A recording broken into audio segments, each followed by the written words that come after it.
धारणाएं बदलेंगी, सवालों के जवाब मिलेंगे, समस्याओं के सटीक समाधान मिलेंगे। जब प्रश्नों के माध्यम से उन उम्मीदों को उनके समक्ष रखकर उसकी कसौटी परखी जाती है तो क्या हासिल होता है? वॉट इंडिया थिंक्स टुडे, ये 2 दिनों का जो वैचारिक समुद्र मंथन है वो इसीलिए TV9 भारतवर्ष की तरफ से हर वर्ष आयोजित होता है कि उस समय के मौजू, उस समय के ज्वलंत, उस समय के कठिन और उस समय के यक्ष सरीखे प्रश्नों का जवाब मिल सके। बहुत जल्द ऐसी तमाम विभूतियां अलग अलग क्षेत्रों से, ये क्रम कल से ही शुरू हो चुका है। माननीय प्रधानमंत्री जी के कीनोट एड्रेस के बाद आपने देखा कि विभूतियों के यहाँ पहुँचने का और सवालों की कसौटी में उनके कसे जाने का सिलसिला ये लगातार जारी है। आगे ये क्रम जारी रहेगा और बहुत जल्द हमारे बीच होने वाले हैं अब अखिलेश यादव। और ये भी बता दूं कि सिर्फ राजनीति के क्षेत्र से नहीं, बल्कि वो तमाम क्षेत्र जिनसे आप सबका सरोकार है, उन सब से ताल्लुक रखने वाले वो बड़े नाम, बड़े चेहरे जिनसे आप सवाल पूछना चाहते हैं, आज आपके मंच पर होंगे, TV9 भारतवर्ष के मंच पर होंगे और यह सिलसिला पूरे दिन चलेगा। लेकिन क्या आप लोगों के अंदर वो उत्साह है जिसकी दरकार है आज सवालों के जवाब तलाशते समय? या आज नींद पूरी नहीं हुई और आप सब उनींदे होकर यहां पहुंचे? यहां हैं आप लोग, पूरे तन मन से हैं यहां, तो एक बार आपकी तालियां ये बतानी चाहिए कि यहां आप हैं और उस जोश के साथ हैं जिसकी आवश्यकता है। और अगर जोश ऐसा है भाई साहब तो फिर मुश्किल होने वाली। जोश ऐसा होता है क्या जैसा आपकी तालियों से अभी पता चला? मैं थोड़ा माइक के करीब बजा देता हूं ताकि इसकी अनुगूंज थोड़ी सी बढ़ जाए, लेकिन आप लोगों को मदद करनी पड़ेगी। और एक बार बाकी सब जो थोड़े उनींदे हो रहे हैं उनकी नींद भी तो आप ही को भगानी है। बहुत धन्यवाद। और जब व्यवस्थाओं का सवाल आता है, जब गवर्नेंस का सवाल आता है, गवर्नेंस के मॉडल का सवाल आता है, तो किसने किस तरह का गवर्नेंस देकर, किसने किस तरह का प्रशासन देकर, किसने जनता के सरोकारों को सही तरीके से समझकर उनकी भावनाओं के अनुरूप कोई मॉडल गवर्नेंस का रचा या गढ़ा, इसकी बात होती है। और फिर एक होता है काम करना और दूसरा उतना ही आवश्यक है।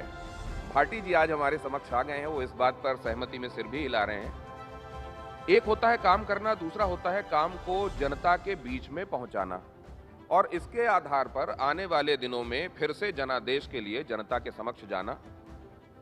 अब ये भी बड़ा मुश्किल होता है, स्मृतियों को बनाए रखना, काम के संदर्भ में जो काम आपने किए वो स्मृतियों में बनी रहे और लोगों के बीच में ये नीर क्षीर विवेक भी उनके मस्तिष्क में जगाए रखना कि जब आपके सामने फैसले की घड़ी आए तो आपको किन बातों को ध्यान में रखते हुए ईवीएम की बटन दबानी। और जाहिर है इसके लिए ये आसान नहीं होता है। किसी बात को, आपके मुद्दों को top of the mind recall बनाए रखना, नंबर 1। नंबर 2, अगर आप सत्ता में हैं तो फिर ये भी समझते रहना कि कितना भी बेहतर आप काम कर रहे हो, एक स्वाभाविक ऊब या स्वाभाविक समस्या जिसको एंटी इनकम्बेंसी कहते हैं, वो भी आपके सामने चुनौती की तरह रहती है। तो अब इसी तरह के गवर्नेंस मॉडल को के संदर्भ में चर्चा करने के लिए अखिलेश जी हमारे बीच में पहुंच चुके हैं। जब जब विवाद बड़े हो गए, चेहरे पर मुस्कान, सिर पर लाल टोपी, दिल में समाजवाद और जुबान पर इंडिया नाम के साथ नेताजी सड़क से संसद तक खड़े हो गए। लोकसभा चुनाव में उनकी रणनीति ने बड़ा खेल कर दिया और उत्तर प्रदेश में साइकिल की रफ्तार ने जैसे शूमाकर को भी फेल कर दिया। TV9 नेटवर्क के global conclave what India thinks today के सत्ता सम्मेलन में इस दमदार हस्ती के लिए जोरदार तालियां आप सबकी तरफ से होनी चाहिए, जिन्हें आज सिर्फ उनकी पार्टी के कार्यकर्ता नहीं बल्कि पूरे इंडिया गठबंधन के साथ बीजेपी के कार्यकर्ता भी सुनने के लिए तैयार बैठे हुए हैं। जोरदार तालियां एक बार फिर होनी चाहिए उनके स्वागत में। उत्तर प्रदेश के पूर्व मुख्यमंत्री, समाजवादी पार्टी के राष्ट्रीय अध्यक्ष, कन्नौज से लोकसभा सांसद, इंडिया गठबंधन के सबसे ताकतवर चेहरों में से एक अखिलेश यादव। बहुत स्वागत है आपका सर। TV9 भारतवर्ष के इस मंच पर, और आपको मैं यहां मंच पर आमंत्रित करता हूं, कृपया आ जाएं। आइए सर।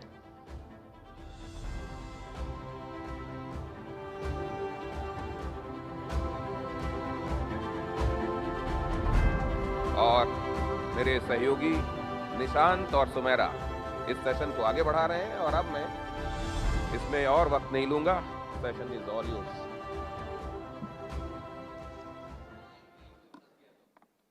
आप तो फंसा देते हैं। सबसे पहले तो आप सभी लोग जोरदार तालियों से अखिलेश जी का स्वागत करिए। इतनी व्यस्तता के बीच भी TV9 के लिए आपने समय निकाला, इसके लिए बहुत बहुत आभार अखिलेश जी, बहुत बहुत आभार। अखिलेश जी, हमने सेशन का नाम रखा है इंडिया का अखिलेश। इसके कई मायने हैं, उन तमाम मायनों के बारे में आज कोशिश करेंगे कि बात करें।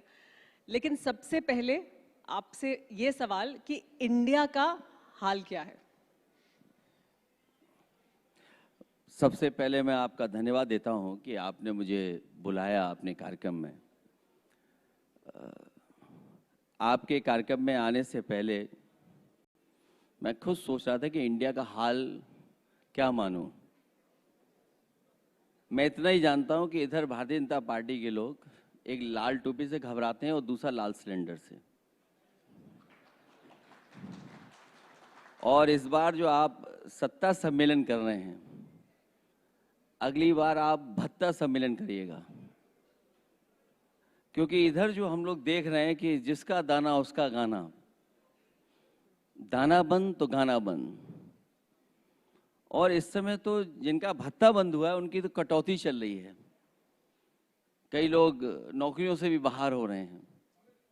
ये स्थिति हमें और आपको दिखाई दे रही है कि आज सबसे ज़्यादा आम आदमी अपने गैस के लिए परेशान है, LPG के लिए परेशान है। जहां LPG को लिक्विड पेट्रोलियम गैस हम मानते हैं, वहीं लोग चर्चा में लापता गैस भी कह रहे हैं LPG को। अखिलेश जी, सवाल तो बहुत सारे हैं, लेकिन अभी जैसे आपने बोला इतना बेबाकी से, और आपकी रिपार्टरी बहुत गजब की है, लेकिन मैं ये जानना चाहता हूं अखिलेश जी, जो सोशल मीडिया पे पोस्ट लिखते हैं भयंकर वायरल होते हैं, ये अखिलेश जी लिखते हैं, कौन लिखता है इतना जबरदस्त जो आप लिखते हैं? इमोशन, तर्क हम लोगों का है, और उसको सही तरीके से फिट करने का तरीका हमारे पास, जैसे आपके पास चैनल में बहुत से क्रिएटिव लोग होंगे, तो हमारे पास भी क्रिएटिव लोग हैं। अखिलेश जी, ये एक बार सबके सामने आना चाहिए। कभी आप शायर हो जाते हैं, कभी आप व्यंग करते हैं, कभी आप जो कुछ कहते हैं उसके कुछ उदाहरण ज़रूर मैं चाहूँगी कि हम यहाँ हमारे जो दर्शक बैठे हैं उनके सामने भी रखें। कुछ तो हुआ है संगी साथियों के दरमियान, तलवार के खिलाफ ही हो गई है उसकी मयान। ऐसा कर्म क्यों करता वो कि सबसे आंख चुराता है। आते समय लगाया था अब जाते समय लगाता है। यूपी वाले पूछ रहे काला चश्मा इतना क्यों भाया है। एक और सुन लीजिए। बिन बैटरी के रिमोट हो गए, CM ना बने डिमोट हो गए। अच्छे थे पहले अब खोट हो गए, सूखी नदिया की बोट हो गए। ऐसी बहुत लंबी लिस्ट है, आपके जो समर्थक हैं वो भी देखते होंगे। तो ये जो कटाक्ष करने का तरीका है, व्यंग का जो तरीका है, ये आपका बहुत अलग तरह का अंदाज है। कई बार ज़रूरी बनता है, और जिस समय हम लोग राजनीति कर रहे हैं, कम शब्दों में तरीके से अगर कही जाए बात, तो जहां पहुंचाना चाहते हैं वहां पहुंच जाती है। अगर हम अंडरग्राउंड बोलें, संगीत साथी बोलें, तो सब लोग जानते हैं हम किसके बारे में बोल रहे हैं, क्योंकि सबसे ज़्यादा हस्तक्षेप सरकार चलाने में, निर्णय लेने में उन्हीं का है। वो अनरजिस्टर्ड हैं, संगी साथी हैं। तो इसलिए कई बार कोई बात अगर और अच्छे ढंग से कही जाए, इसलिए इस तरह की लाइनों का इस्तेमाल हम लोग करते हैं। और सोशल मीडिया का ज़माना है, लोग उन्हीं लाइनों में अपनी चीज़ों को ढूंढ लेते हैं। अखिलेश जी, अब मैं उसी विषय पर आता हूं जिसका आप जिक्र कर रहे थे, लापता गैस। फिर आपने एक जगह, अगर मैं गलत नहीं हूं तो मुंबई में विश्वगुरु का भी आपने एक जिक्र किया था। पूरी दुनिया इस वक्त किसी ना किसी युद्ध में फंसी हुई है, हर कोई परेशान है, लेकिन विपक्ष जब आरोप लगाता है तो ऐसा लगता है जैसे कि भारत की वजह से ही युद्ध हो रहा है। इस युद्ध से भारत का कोई लेना देना कहाँ है?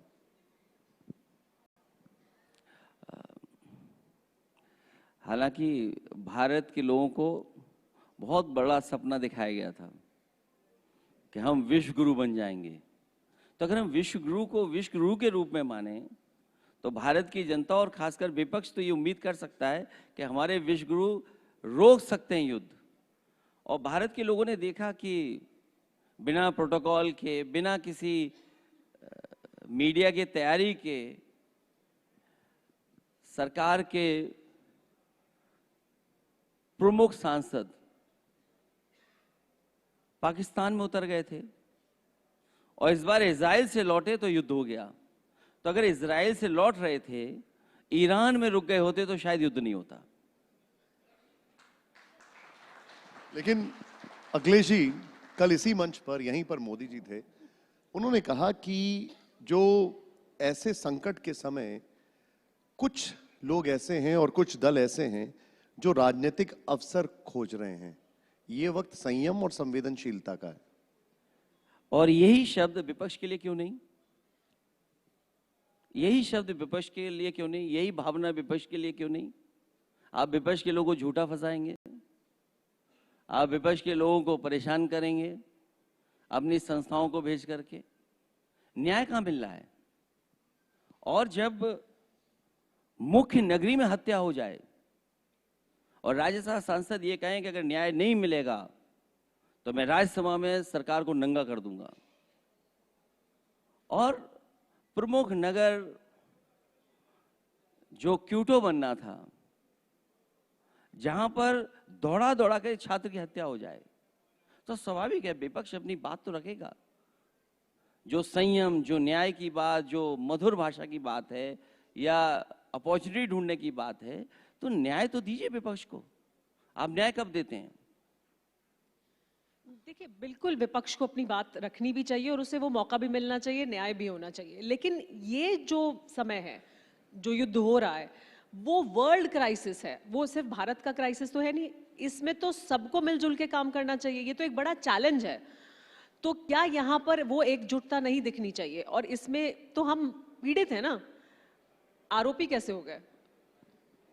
इसीलिए मैंने कहा कि जब आप दुनिया के सामने इतने बड़े देश के और सरकार चला रहे हैं, हर देश से आपके संबंध अच्छे हैं, तो आपकी भूमिका क्या होती है? आपकी भूमिका ये होती है कि युद्ध ही नहीं होता।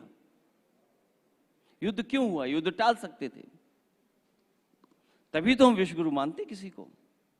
तो इसका मतलब केवल विश्वगुरु हम इसलिए क्योंकि हम विश्वगुरु हैं, हमने लिख लिया इसलिए विश्वगुरु हो गए, लेकिन विश्वगुरु की जिम्मेदारी भी तो थी कुछ। और मैं ये दावे के साथ कह सकता हूं, अगर विश्वगुरु वाकई विश्वगुरु होते तो ये युद्ध नहीं होता। अगर अमेरिका ने आपके ऊपर सैंक्शन लगाए तो आप भी तो आज कह सकते थे कि अगर युद्ध होगा और कहीं लोगों की जान जाएगी तो हम भी अमेरिका पर सैंक्शन लगा देंगे, कोई कारोबार अमेरिका के साथ नहीं करेंगे। हम ऐसा कर सकते थे कि हम अमेरिका पे सैंक्शन लगा दें? तभी तो फिर आप स्वीकार कर लीजिए कि विश्वगुरु नहीं है हम। नहीं, लेकिन देखिए, एक जो स्वाभाविक सवाल है कि अगर तेल क्राइसिस है या गैस क्राइसिस है, जिसकी आप जिक्र कर रहे हैं कि सिलेंडर नहीं मिल रहा है, नहीं मिल रहा है, लोगों को दिक्कत हो रही है, लेकिन वो पूरी दुनिया में लोगों के सामने दिक्कत है ना। लोग तो, तमाम ऐसे मुल्क हैं जो लोगों को कह रहे हैं कि आप भाई घर से काम करिए, आप तेल कम खर्च करिए, आप गैस कम खर्च करिए क्योंकि नहीं मिलेगी। तो वो सिर्फ भारत के लिए नहीं है, हमें उससे निपटना है, उस क्राइसिस से। ठीक है, क्योंकि आपने भी तो फैसला लिया। आपने पहले बोरी से चोरी की, बोरी में कटौती की, अब सुनने में आया कि वो 14 किलो का जो सिलेंडर है वो 10 किलो का ही मिलेगा, तो आपने तो शुरुआत कर दी। कहीं ऐसा तो नहीं कि आप ये कहें कि अब रोटी का साइज भी छोटा कर लो आप। तो हम तो हर चीज को फेस कर चुके हैं, देख चुके हैं। हम लोग सहमत हैं, सरकार अगर कोई सकारात्मक पॉजिटिव डिसीजन लेते हो सरकार के साथ हैं, लेकिन झूठा विश्वगुरु का सपना हम लोग नहीं दे सकते। आप हमारे किसानों के साथ सब समझौता कर लेंगे, आप फार्मर्स के लिए एनिमल्स फीड आप अमेरिका से लाएंगे, आपने अपने इंफ्रास्ट्रक्चर को कितना बेहतर किया किसानों के लिए, और आप कहते हैं हम अमेरिका से इतने बड़े पैमाने पे कारोबार करेंगे। तो आपकी डिप्लोमेसी फेल है, फॉरेन पॉलिसी विदेशी तय कर रहे हैं। देखिए, हमारे देश का सौभाग्य माने कि हमारी विदेश नीति भी विदेश तय कर रहा है और विदेश फैसला ले पा रहा है हमारे देश से। तो इसका मतलब हमें कहीं ना कहीं अपने देश को मजबूती से खड़ा दिखाई देना पड़ेगा। अखिलेश जी, अब एक और विवाद की जड़, वो काफी ज्यादा चर्चा में रहा, आपका उस पर स्टेटमेंट भी आया। आपको नहीं लगता है कि शंकराचार्य अवमुक्तेश्वरानंद और यूपी सरकार दोनों तरफ से इस विवाद को बढ़ाया जा रहा है, बेवजह बढ़ाया जा रहा है? ये अच्छा हम लोगों को भी नहीं लगा। और तब जब उत्तर प्रदेश के एक मुख्यमंत्री योगी हैं, उन्होंने पूज्य शंकराचार्य के साथ ऐसा व्यवहार नहीं करना चाहिए था, पूज्य शंकराचार्य को अपमानित नहीं करना चाहिए था, क्योंकि पूज्य शंकराचार्य जी का अपमान हुआ, इसलिए हम सब सनातनी लोग उनके साथ खड़े थे।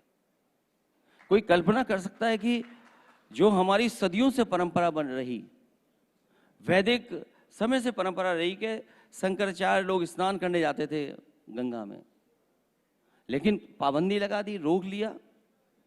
पुलिस प्राइवेट ड्रेस में आकर के धक्का मारती रही, उन्हें अपमानित होना पड़ा, उनके बटुक, उनकी चुटिया खींच ली गई, चुटिया खींच करके मारा गया, उन्हें अपमानित किया गया। और ये तो कुछ नहीं, जिनका सम्मान करना चाहिए था, उन्हें आप सम्मान भेज रहे थे, आप सर्टिफिकेट मांग रहे थे कि शंकराचार्य जी को सर्टिफिकेट किसने दिया? शंकराचार्य जी को किसी सर्टिफिकेट की जरूरत नहीं है। शंकराचार्य जी तब से हैं जब सर्टिफिकेट भी नहीं बनते थे किसी के। और फिर उन्हें किसने सर्टिफिकेट दिया योगी होने का? उनका योग तो हमने, आपने सबने देखा है। जब वो एक टांग पर योग कर रहे थे, हमने सबने देखा है। लेकिन यूपी सरकार का तो ये कहना था कि मामला कोर्ट में है, और कोर्ट जब ये कहेगा शंकराचार्य हैं तो मानेंगे शंकराचार्य हैं, तो शंकराचार्य होने पर विवाद है। हमारे पूजनीय शंकराचार्य शंका से परे हैं। आप कह रहे हैं अपमान हुआ, दोनों डिप्टी सीएम दोनों ने कहा कि वो शंकराचार्य के पक्ष में हैं। एक ने कहा कि हम पैर छू के उनको प्रणाम करेंगे, दूसरे ने कहा कि प्रशासन ने जो किया वो महापाप है। ये आपने जो कहा एकदम ठीक कहा। दोनों डिप्टी सीएम इसलिए डर गए क्योंकि अगर वो कहीं सम्मान में चले जाते तो बहुत डपट खाते वो, इसीलिए। किससे डपट खाते? अब वो खुद जानते कि डपट कहाँ मिलेगी उन्हें। और जो जानकारी मिली है कि जैसे उन्हें जानकारी हुई कि पूजनीय शंकराचार्य जी लखनऊ आ रहे हैं, वो दोनों आउट ऑफ स्टेशन हो गए। तो किस बात के डिप्टी सीएम है? किस बात के लिए कह रहे थे कि दंडवत होकर के हम उनका सम्मान करेंगे?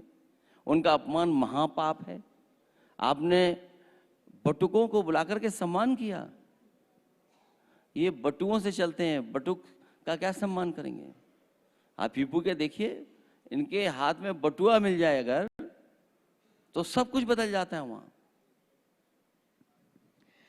लेकिन जब आप अभी कह रहे थे कि सभी सनातनी आहत हुए शंकराचार्य के साथ जो हुआ उसको लेकर, जब आप उनका समर्थन करते हैं, उनके साथ खड़े रहते हैं, तो फिर दूसरी तरफ से जवाब ये आता है कि अखिलेश यादव भी तो रामभद्राचार्य जी के लिए इस तरह के शब्दों का, जगत गुरु रामभद्राचार्य जी के लिए इस तरह का शब्दों का इस्तेमाल करते हैं।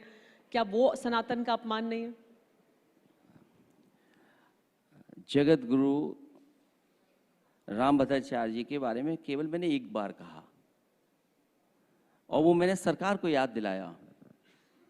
हालांकि वो नेताजी हमारे प्रति वो भाव नहीं रखते थे जो एक हम लोग उम्मीद करते थे, उसके बावजूद भी उनके ऊपर जो मुकदमे लगे थे, बिना किसी के जानकारी के वो मुकदमे मैंने वापस लिए थे।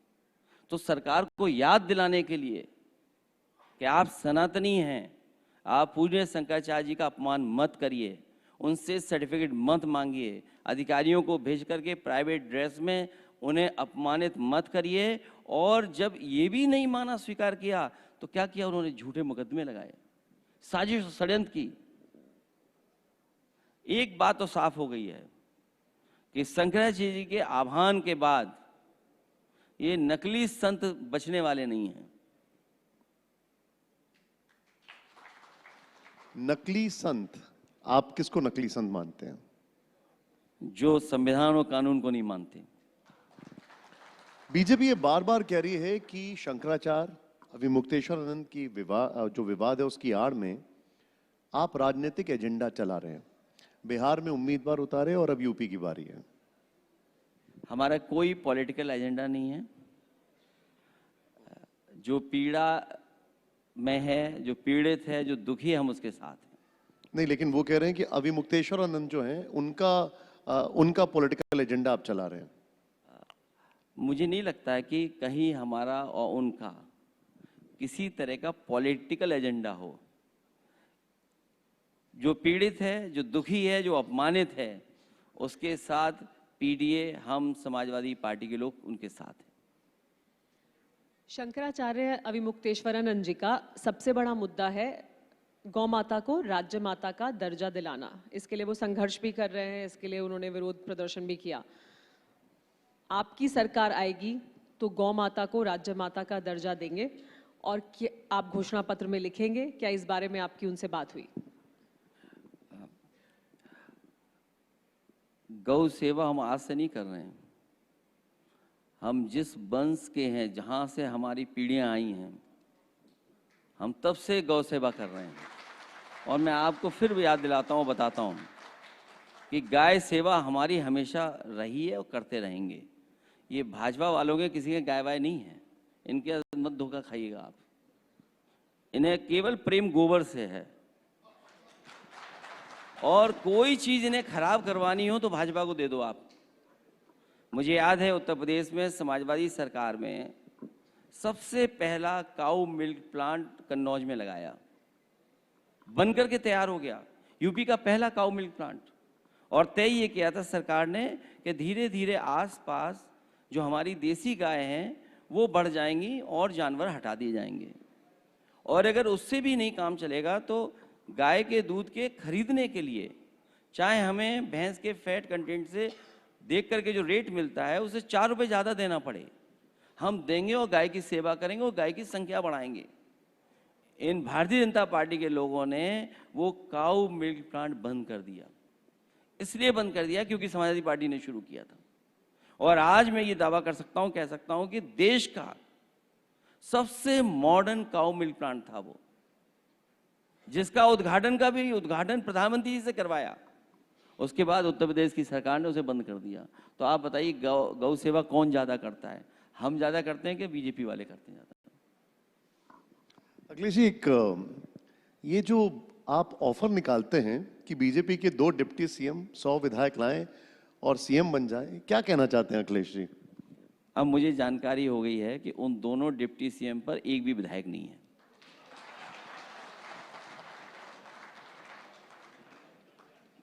ये क्या लिमिटेड टाइम के लिए ऑफर था? ये सच है, ये सच है। कंडीशनल ऑफर था।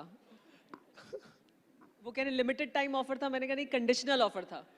जब मुख्यमंत्री जी जापान गए तो उससे अच्छा मौका क्या था? उस समय मैंने मौका दिया उन्हें। जब मुख्यमंत्री ही नहीं उत्तर प्रदेश में, और चार्ज किसी को देके नहीं गए। सोचिए कितना अविश्वास था अपने डिप्टी सीएम्स पे। अमूमन ये जब कोई मुख्यमंत्री अपना पद छोड़ करके किसी कार्यक्रम में जाता है दूसरे देश में, तो वो कार्यभार किसी न किसी को संभालने के लिए दे करके जाता है, ये परंपरा रही है। लेकिन ये मुख्यमंत्री ऐसे थे जो दोनों डिप्टी सीएम पर भरोसा नहीं कर सकते थे। तो उसी मौके का लाभ उठा करके मैंने कहा कि जब तक जापान यात्रा उनकी चल रही है तब तक ये ऑफर है, और जैसे ही वो आए ऑफर खत्म। तो और अखिलेश जी ये बताइए, फिर ये विधायक हैं किसके साथ? विधायक किसी के साथ नहीं है। विधायक अपनी विधायकी बचाने के लिए बैठे हुए हैं, और अभी जैसे चुनाव आएगा आपको पता लग जाएगा विधायक किसके साथ हैं। लेकिन जब आप ये कहते हैं तो जवाब में योगी आदित्यनाथ ये कहते हैं कि अखिलेश यादव को आरएसएस ज्वाइन कर लेना चाहिए, वो अनुशासित हो जाएंगे, सुबह जल्दी उठेंगे। हालांकि उत्तर प्रदेश में गांजा बहुत पकड़ा जा रहा है और इतना गांजा पकड़ा जा रहा है, हालांकि वो लिस्ट मेरे व्हाट्सएप पे है, मैं नहीं पढ़ना चाहता हूँ।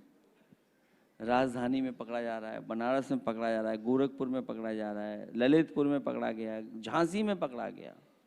कोई शहर उत्तर प्रदेश का ऐसा नहीं जहां पर गांजा न पकड़ा जा रहा हो। सवाल ये नहीं पकड़ा जा रहा है, हम लोग हर बार सवाल ये पूछते हैं जा कहाँ रहा था। और आजकल तो ओटीटी का जमाना है, कहीं ऐसा ना हो कि ओटीटी वाले भी एक गांजा गंज कर करके कोई सीरियल बना दें या सीरीज बन जाए, उन पे कौन भरोसा करेगा। सोचिए उत्तर प्रदेश में क्या था, एक्सप्रेसवे बनने लगे थे, हालांकि अभी थोड़े बहुत बने हैं लेकिन भारत सरकार ने कोई एक्सप्रेसवे नहीं दिया है। मेट्रो बनने लगी थी लखनऊ में, कानपुर में, आपके आगरा में, नोएडा में, और नोएडा से दिल्ली जोड़ने का, नोएडा से ग्रेटर नोएडा को जोड़ने वाला 1 इंच भी सरकार ने मेट्रो के काम को नहीं आगे बढ़ाया। जब आज मैं आपके इंटरव्यू में आ रहा तो मैंने अखबार में पढ़ा कि अब 2030 तक लखनऊ की मेट्रो पूरी करेंगे, जो 5 साल पहले मेट्रो पूरी हो जानी चाहिए थी। कब? 2030 में। देश के प्रधानमंत्री जी के क्षेत्र में पूरा डीपीआर बना करके, फाइनेंशियल इंक्लूजन कर करके मेट्रो का प्रस्ताव दे करके मैं आया था और बजट भी दिया था उसके लिए। लेकिन उत्तर प्रदेश के मुख्यमंत्री ने देश के प्रधानमंत्री के क्षेत्र में मेट्रो नहीं बनने दी। इससे बड़ा दुर्भाग्य क्या हो सकता है, आप बताइए। मां गंगा को लेकर के क्या नहीं कहा गया कि मां गंगा ने बुलाया है। आप तो दिल्ली में रहते हैं, तस्वीरें वो देखते होंगे, यमुना का क्या हाल है। और याद रखिए आप, ये यमुना का पानी यमुना में नहीं रहता है, अंतोगत्वा ये भी मां यमुना का पानी गंगा में ही पहुंचता है। तो आखिरकार मां गंगा को कौन भूल गया है, क्यों नहीं सफाई हो पाई, उसका जिम्मेदार कौन है। तो इसलिए मुख्यमंत्री से कोई उम्मीद मत करो, जनता इस बार तैयार है, पीडीए के लोग तैयार हैं और इस बार भारतीय जनता पार्टी का उत्तर प्रदेश से सफाया होने जा रहा है। लेकिन अखिलेश जी, केशव मौर्य तो कहते हैं कि 27, 32, 37 सरकार बीजेपी की ही बनेगी। आप समझ ही नहीं पा रहे हो, वो अपने कुर्ते का साइज बता रहे हैं। 27, 32 और क्या 37, वो अपने कुर्ते का साइज बना रहे हैं। जैसे जैसे आगे बढ़ रहे हैं भ्रष्टाचार से उनके सब पेट बढ़ता चला जा रहा है। तो आप नहीं समझ पा रहे इतने दिन से। अखिलेश जी, लेकिन क्या आपको नहीं लगता कि संसदीय परंपरा में जो पहले नहीं हो रहा था वो अब हो रहा है, कटुता बढ़ती जा रही है, दोनों तरफ से कटुता बढ़ती जा रही है। किसने बढ़ाई, कौन जिम्मेदार है इसके लिए? इसके लिए भारतीय जनता पार्टी खुद जिम्मेदार है। आप अपने दूसरे पॉलिटिकल पार्टीज के लीडर्स के खिलाफ कार्रवाई करेंगे आप और उन्हें झूठा फंसाएंगे आप। मैं कितने गिनूं आपको। आदरणीय आजम खान साहब के ऊपर झूठे मुकदमे किसने लगाए, किसने बदनाम किया, उनकी यूनिवर्सिटी किसने बिल्कुल बंद कर दी। जो एक्ट विधानसभा से, जो फैसले कैबिनेट से लिए गए, मुख्यमंत्री जी ने अपनी यूनिवर्सिटी बना ली, वही फैसले लिए हैं, वही कैबिनेट से पास किए हैं। लेकिन मोहम्मद आजम खान साहब की यूनिवर्सिटी बंद कर दी उन्होंने। हमारा एक विधायक इरफान सोलंकी, उसका कोई विवाद हुआ था किसी बात को लेकर के, आपने उसे जेल में डाल दिया। रमाकांत यादव विधायक, 25 साल पुराने मुकदमे में जेल भेज दिया आपने। आए दिन झूठे मुकदमे लगा रहे हैं आप फेक इनकाउंटर करा रहे हैं आप फेक इनकाउंटर के नंबर 1 बन गए आप, केवल यह साबित करने के लिए कि लॉ एंड ऑर्डर बेहतर है। और पुलिस पे कितना करप्शन है, एक सिपाही पर 100 करोड़ रुपए पकड़े जा रहे हैं, लेखपाल पे 100 करोड़ रुपए पकड़े जा रहे हैं, एक वकील जेल में है। जिस दिन हम लोग आवाज उठाना बंद कर दें उसी दिन वो वकील मारा जाएगा। आपने गाड़ी पलट दी, बताइए आप, जान चली गई उसकी। आप झूठे मुकदमे कौन लगा रहा है? झूठे मुकदमे क्यों लग रही है, फेक इनकाउंटर क्यों हो रहे हैं उसके लिए। मंगेश यादव को घर से उठा करके एसटीएफ ने मार दिया। एक झांसी में हुआ था इनकाउंटर, हमारे सब लोग गए थे वहां पर। ये शुरुआती दौर की बात बता रहा हूं मैं। और जिस समय इनकाउंटर हुआ, सबने कहा कि फेक इनकाउंटर है।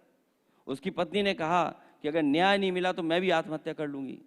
उसने कई साल इंतजार किया, न्याय नहीं मिला उसको, उसने कुछ आत्महत्या कर ली। कौन है इसके लिए जिम्मेदार? ये जिम्मेदार भारतीय जनता पार्टी के लोग हैं। अगर कटुता आई है तो इसके लिए जिम्मेदार भारतीय जनता पार्टी के लोग हैं कि विपक्ष के प्रति कैसा व्यवहार है आपका। आप पैसा देकर के लोगों को बदनाम करते हैं, आप कई चैनलों को दाना खाना देकर के आप न्यूज चलवाते हैं। आप कौन जिम्मेदार है इसके लिए? लेकिन आप ये स्वीकार तो कर रहे हैं ना कि कटुता आई है। अगर वहां से कटुता आई है तो फिर आपकी तरफ से भी कटुता है। नहीं, हम तो हार पहनाएंगे, प्रेम करेंगे। हम क्यों नहीं प्रेम करेंगे? हम तो खुद ही प्रेम कर रहे हैं। अखिलेश जी, वो कहते हैं कि संसद नियम से चलती है। राहुल गांधी जो हैं वो नियम तोड़ते हैं, बिना नोटिस के वो विषय उठाते हैं, जिस किताब का पब्लिकेशन नहीं हुआ है उसको मेंशन करते हैं। उनका ये कहना है कि नियम तो लगातार विपक्ष की तरफ से और राहुल गांधी की तरफ से तोड़े जा रहे हैं। वो विषय बहुत बड़ा था और उस पर चर्चा लोकसभा में हुई, देश ने देखी। लेकिन एक सवाल वो छूट गया। मैंने एक फिल्म देखी थी 120 बहादुर, और उसके बारे में जो फौज के लोग और बहुत सारे लोग जानते होंगे, रिजांगला मेमोरियल को लेकर के। उस समय भी ऐसी परिस्थिति थी कि उसे फैसला लेना था सीओ को, लेकिन सीओ ने फैसला लिया और कहा कि जो ऊपर से ऑर्डर आए मैं नहीं मानूंगा, मैं अपनी चेक पोस्ट बचाऊंगा, अपने भारत भूमि की जमीन बचाऊंगा। 120 बहादुर में सब शहीद हो गए, आखिरी गोली तक लड़े, आखिरी शरीर जो था वो लड़ता रहा, लेकिन उन्होंने जमीन बचा ली और उन्हीं की याद में रिजांगला मेमोरियल बना। बात यह है कि अगर जनरल साहब ने किताब में लिखा है तो आपको ट्रेनिंग मिली है वो जमीन बचाने के लिए। इसका मतलब भारत सरकार को उस पब्लिकेशन पर और उस आर्मी ऑफिसर पर कार्रवाई करनी चाहिए जिसने झूठ किताब लिखी है। सवाल राहुल गांधी जी पे नहीं उठाना चाहिए, कांग्रेस पे नहीं उठाना चाहिए, लोकसभा पे नहीं उठाना चाहिए। इसका मतलब कोई तो गलत है, सरकार गलत है, किताब छापने वाला गलत है, या जनरल साहब गलत हैं। आप बताओ कौन गलत है? अगर हम सवाल पूछ रहे हैं तो क्या गलत कर रहे हैं? अब सरकार की जिम्मेदारी बनती है कि उन पे कार्रवाई करें जिन्होंने गलत लिखा है या गलत छप रहा था। इसके लिए जिम्मेदार कौन है? संसद की जो कार्रवाई अगर उसकी बात करें तो स्पीकर के खिलाफ अविश्वास प्रस्ताव लाया गया। सबको पता था कि ये अविश्वास प्रस्ताव गिरेगा। फिर उससे क्या हासिल हुआ विपक्ष को? क्योंकि ऐसे और तमाम मुद्दे थे उस समय भी और देश में इस समय भी हैं, वो तमाम मुद्दे भी जिनका आप जिक्र कर रहे हैं, जिनको कि उठाया जा सकता था संसद में, जिन पर चर्चा हो सकती थी, लेकिन इस पर अपनी पूरी एनर्जी लगाई गई। लोकसभा चलाने की जिम्मेदारी सरकार की भी है। मुझे याद है विधानसभा चलती थी और कभी विपक्ष के कोई सवाल होते थे, उनको स्वीकार कर करके उससे बहस होती थी। सरकार क्यों नहीं स्वीकार करती है बहस? सरकार विपक्ष के सवालों पर बहस करे।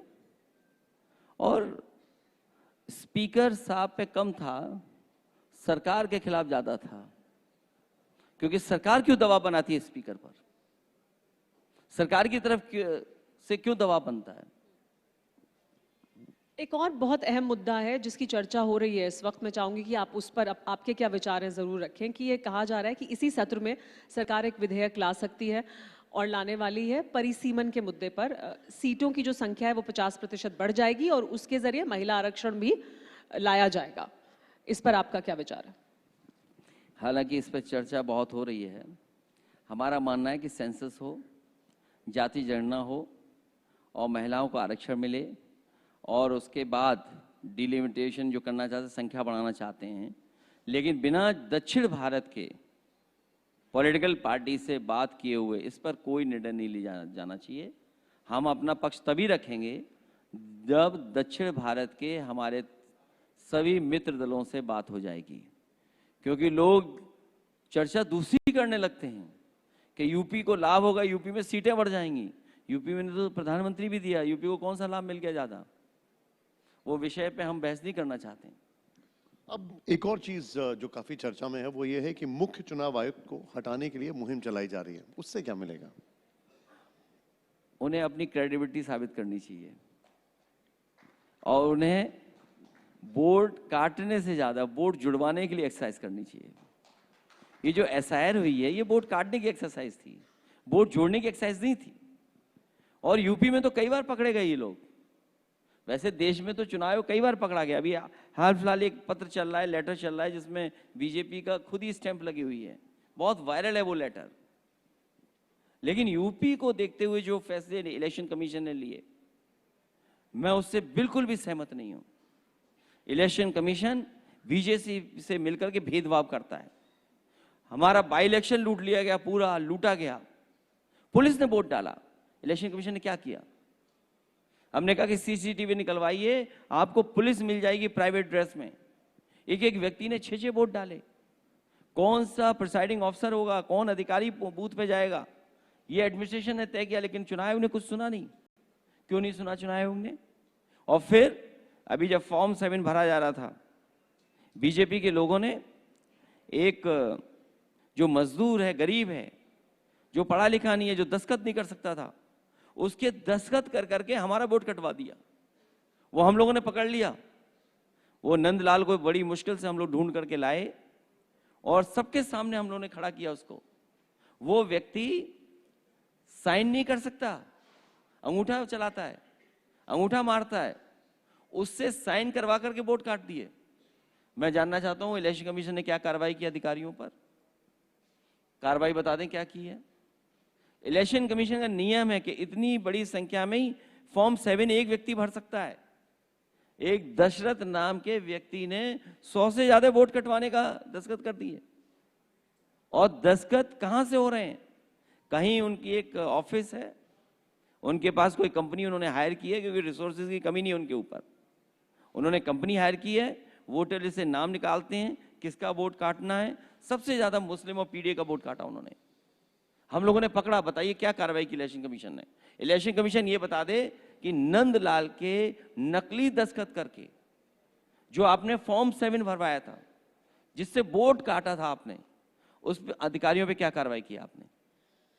लेकिन अखिलेश जी, जब आप एक पूरे इंस्टीट्यूशन पर सवाल उठाते हैं, चुनाव तो होंगे, अभी भी होंगे, आप भी चुनाव में मैदान में उतरेंगे, आपके उम्मीदवार भी मैदान में उतरेंगे, तो आप पूरी प्रक्रिया पर ही सवाल उठा दे रहे हैं। तो फिर आप जनता को किस आधार पर कहेंगे कि आप जाइए वोट करिए? क्योंकि उनका विश्वास तो आप खत्म कर रहे हैं। आप कह रहे हैं इस संस्था में विश्वास ही मत करिए। तो मैं तो चाहता हूं कि पूरे देश का भरोसा इलेक्शन कमीशन पे और बढ़े। एक नंदलाल जिसके आपने फर्जी दस्तखत किए, उस अधिकारी पे कार्रवाई कर दो। आप कार्रवाई क्यों नहीं कर रहे हैं? हम किससे कहें कि कार्रवाई करें? आप कॉन्स्टिट्यूशनल बॉडी हैं। हमने पकड़ा, उसके आपने फर्जी दस्तखत किए हैं, ये फॉर्म है, आप उसके साइन मिला लीजिए। आपने कार्रवाई क्यों नहीं की? आपने इसका जवाब मैं किससे मांगूं? इसीलिए सवाल उठते हैं इलेक्शन कमीशन पर। ये तो एक बहुत छोटा उदाहरण दिया मैंने। ऐसे बाई इलेक्शन के न जाने कितने लेटर हम लोगों ने लिखे हैं। रामपुर का सबसे ज्यादा चुनाव लूटा था उन्होंने। वो विजुअल्स हैं जहां पुलिस रोक रही है लोगों को, वोट नहीं डालने दे रही है। बेईमानी न की होती बीजेपी के लोगों ने, तो उत्तर प्रदेश से ही भारतीय जनता पार्टी बाहर हो गई होती। अभी तो कम हारे हैं, ज्यादा हार गए होते। अब अखिलेश जी, हर किसी के मन में एक सवाल है।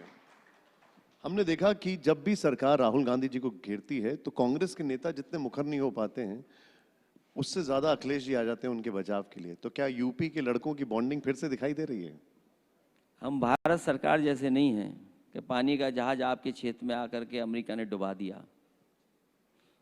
हम लोग समाजवादी हैं। अगर हैं किसी के साथ तो पक्के उनके साथ हैं। तो 2027 में भी साथ हैं? बॉन्डिंग दिखेगी यूपी में? अभी तक तो साथ हैं हम लोग, और 27 में भी साथ होंगे। पिछले 2-3 सेशंस में हमने देखा संसद में सारा जो विमर्श था वो राहुल गांधी के इर्द गिर्द था। कांग्रेस के नेता भी राहुल गांधी को हीरो की तरह देख रहे हैं। अखिलेश जी इसको कैसे देखते हैं? ये सवाल मुझसे क्यों पूछते हैं आप? नहीं, आपका परसेप्शन तो, नहीं, मैंने अपना बता दिया, हम तो मित्र आप दल उनको हैं हीरो उनके। की तरह देख रहे हैं। नहीं, हम तो मित्र दल हैं उनके। लेकिन अखिलेश जी, जब आप पश्चिम बंगाल जाते हैं तो आप ममता दीदी को हीरो की तरह देखते हैं, आप ममता दीदी का वैसे समर्थन करते हैं, आप ये कहते हैं कि बीजेपी से अगर कोई लड़ रहा है तो दीदी लड़ रही हैं। जिस समय इंडिया गठबंधन बना था, जो रीजनल पार्टी जहां पर जिस दल की ताकत ज्यादा है, जो बीजेपी से लड़ रहा हूं उसके साथ है, उसी सिद्धांत पे आज भी मैं वैसे ही खड़ा हूं। लेकिन ममता दीदी का कहना है कि जब तक राहुल गांधी विपक्ष की अगुवाई करते रहेंगे बीजेपी जीतती रहेगी। आपका इस पे क्या टेक है? मैं ये जानता हूं कि बंगाल में भारतीय जनता पार्टी सम्मानजनक हार का रास्ता ढूंढ रही है। लेकिन मैंने आपसे पूछा था कि दीदी जब ये कहती हैं कि अगर विपक्ष की अगुवाई राहुल गांधी करेंगे तो बीजेपी ही जीतेगी। ये अभी अगुवाई की कोई बातें नहीं है, अभी फिलहाल बंगाल में चुनाव है, भारतीय जनता पार्टी रास्ता ढूंढ रही है कि सम्मानजनक हार कैसे, उसका रास्ता कैसे निकालें। नहीं, लेकिन अखिलेश जी, बहुत से दल ये आवाज उठाते हैं कि इंडिया गठबंधन की अगुवाई ममता बनर्जी को करनी चाहिए। कुछ लोग अखिलेश यादव की मांग करते हैं कि अखिलेश यादव को अगुवाई करनी चाहिए। नहीं, हम तो यूपी से बाहर जाना नहीं चाहते अभी। फिलहाल यूपी में हम लोगों को लड़ना है और यूपी के ही विकास के लिए काम करना है। अपनी स्थिति तो आपने साफ कर दी, मगर इंडिया गठबंधन में ममता बनर्जी जी की क्या जगह हो सकती है? यूपी के झूठ से इसलिए लड़ना है कि आज ही अखबार मैंने विज्ञापन पढ़ा कि सिंगल विंडो क्लियरेंस के लिए कोई नई चीज कर रहे हैं। बताइए, जब विदाई का समय आ गया है तब सिंगल विंडो क्लियरेंस कर रहे हैं। बड़ा विज्ञापन दिया उन्होंने, उनका खुद ही इस बार होने जा रहा है, बाहर का रास्ता निकलेगा उसी से। अब देखिए, आपने एक हमें टीजर तो दे दिया, लेकिन मैं आपसे जानना चाहूंगा कि जो 5 राज्यों के चुनाव हैं, आप कैसे देखते हैं इनके नतीजों को?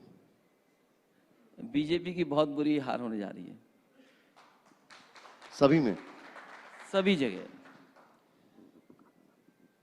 एक बार फिर अगर उनके पास है ही कौन सा स्टेट है उनके पास? एक ही स्टेट है, वो वही तो हारना है उन्हें, फिर तो सब हार ही रहे हैं।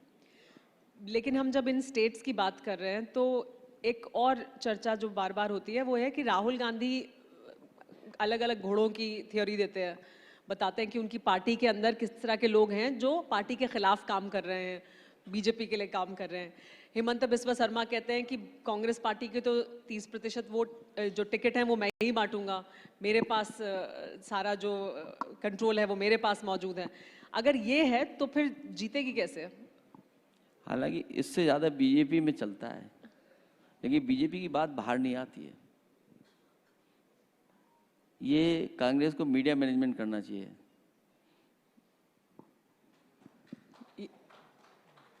नहीं तो कैसे सिखाएंगे आप सिखाइए इसमें कुछ। मैं कोई सिखाने वाला नहीं हूं, मैं तो केवल इतना ही सीखा हूं, जिसका दाना उसका गाना, दाना बंद गाना बंद, इतना सीख पाया हूं 10 साल में। लेकिन अखिलेश जी, एक सवाल मेरा आपसे, आपके 2027 के जो प्लानिंग है उससे जुड़ा हुआ भी है कि पिछली बार जब आपने टिकट डिस्ट्रीब्यूशन किया उसकी बहुत चर्चा हुई, लेकिन उसमें एक चर्चा ये भी हुई कि आपका जो कोर वोटर जिसे कहा जाता है उनके टिकट थोड़े कम हुए। अब फिर ये चर्चा हो रही है कि उनके और कम हो सकते हैं। क्या इस तरह की रणनीति पे काम करेंगे आप जीत के लिए? जितने भी समाजवादी सोच के लोग हैं, सेकुलर सोच के लोग हैं, लोकतंत्र को मजबूत करने वाले लोग हैं, और जो लोग सामाजिक न्याय का संघर्ष करते रहे हैं, जो लोग सामाजिक न्याय के राज की स्थापना के लिए और पीडीए के हक और सम्मान के लिए जो लड़ना चाहते हैं, और किसी का भी हक नहीं मारा जाएगा, जो जीतने वाला होगा वही टिकट पाएगा।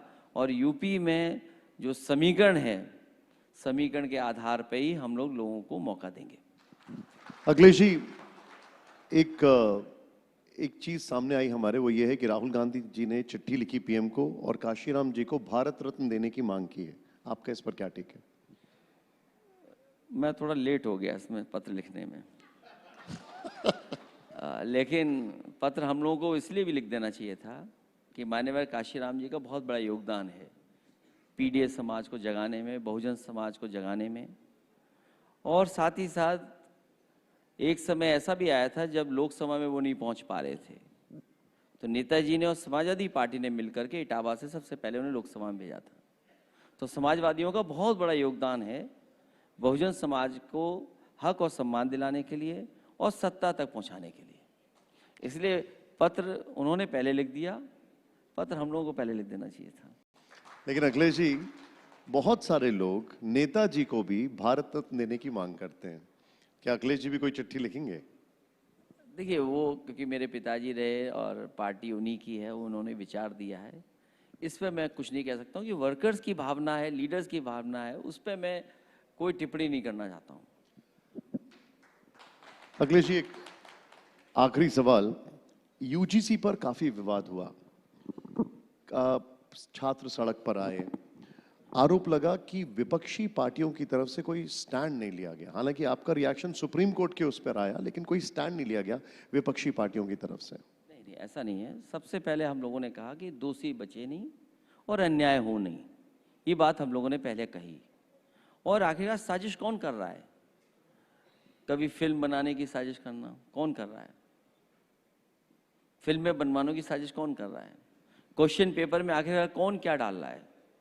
हम लोग न्याय चाहते हैं और कोई भी दोषी हो वो बचे नहीं, और अन्याय किसी के साथ होने नहीं देंगे। ये पीडीए और समाजवादी पार्टी का हमेशा सिद्धांत रहा है। अखिलेश जी, अभी राज्यसभा की सीटों के लिए जब चुनाव हुए तो हमने असदुद्दीन ओवैसी और तेजस्वी यादव के बीच थोड़ी सी दोस्ती देखी, बॉन्डिंग देखी। वो गुंजाइश कुछ अखिलेश यादव जी के साथ भी बनती है असदुद्दीन ओवैसी की? अभी 2024 का चुनाव हम सब ने मिलकर के जीता है। उसी रणनीति को और मजबूत बना करके, उसी रणनीति पर और लोगों को जोड़ करके हम लोग आगे बढ़ेंगे। तो वैसे साहब भी जुड़ सकते हैं, गुंजाइश है? हम किसी के बारे में नहीं कह सकते हैं। जो हमारी रणनीति रही है पीडीए की, हम उस रणनीति से अलग नहीं होने जा रहे हैं। सामाजिक न्याय के राज की स्थापना के लिए और पीडीए समाज को जोड़ने के लिए, जो पीड़ित होगा, जो दुखी होगा, जो अपमानित होगा, उसको हम जोड़ने का काम करेंगे। अखिलेश जी, पिछली बार भी उन्होंने दरवाजा खटखटाया था आपका, इस बार भी आते हैं, दरवाजा खटखटाते हैं, तो कोई गुंजाइश बनेगी? अखिलेश यादव स्वागत करेंगे, गले मिलेंगे? अब आप इतना ही पूछ रहे हो तो मैं ये बता दें, लोकसभा में हम दोनों अगल बगल बैठते थे एक जमाने में। नहीं, वो तो वो जमाना था, अब इस जमाने में क्या होने वाला है? 27 की बात है अब तो। मैंने आपसे कहा कि पीडीए की रणनीति को हम लोग आगे बढ़ाएंगे। पीडीए ने जिताया हमें, हम लोग पीडीए के साथ खड़े दिखाई देंगे। अखिलेश जी, बहुत बहुत शुक्रिया, आपने समय निकाला। लेकिन अभी आप मंच पे बने रहिएगा। एक बार जोरदार तालियां अखिलेश यादव जी के लिए प्लीज।